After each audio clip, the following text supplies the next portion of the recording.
Bonjour et bienvenue dans la chronique politique de ce jour.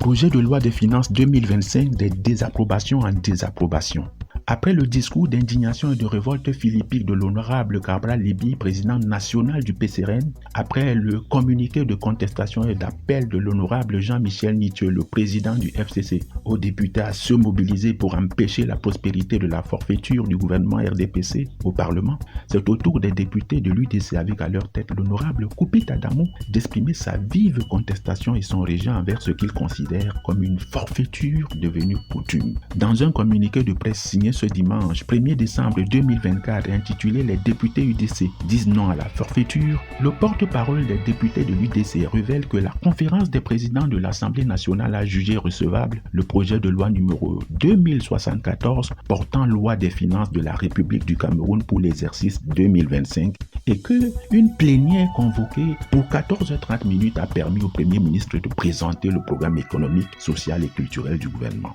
Dans son compte rendu, le porte-parole de l'Union démocratique du Cameroun indique que ses camarades ont claqué les portes de l'hémicycle en guise de désapprobation. Comme raison pour justifier leur démarche, le parlementaire évoque le mépris vis-à-vis des députés et l'option à perpétuer la violation de la loi de la manière la plus grave d'une année à l'autre par le gouvernement, malgré les promesses de ne plus récidiver. Le Premier ministre et son gouvernement ont donc fait le choix du parjure pour imposer leur programme économique, social et culturel. Mais quelle chance, quelle garantie y aurait-il alors pour qu'un programme imposé par parjure soit sérieux, soit efficace, soit effectif lorsque, concernant le budget précédent, la Chambre des comptes a dénoncé la fausseté des chiffres de la loi des règlements qui constate l'exécution et valide l'utilisation des dépenses de ce dernier? Quel crédit alors accorder à un gouvernement qui choisit une gouvernance de la délinquance plutôt que celle de la norme, lui, le gouvernement, supposé prêcher par l'exemple? La recevabilité du projet de loi querellé par la conférence des présidents de l'Assemblée nationale en violation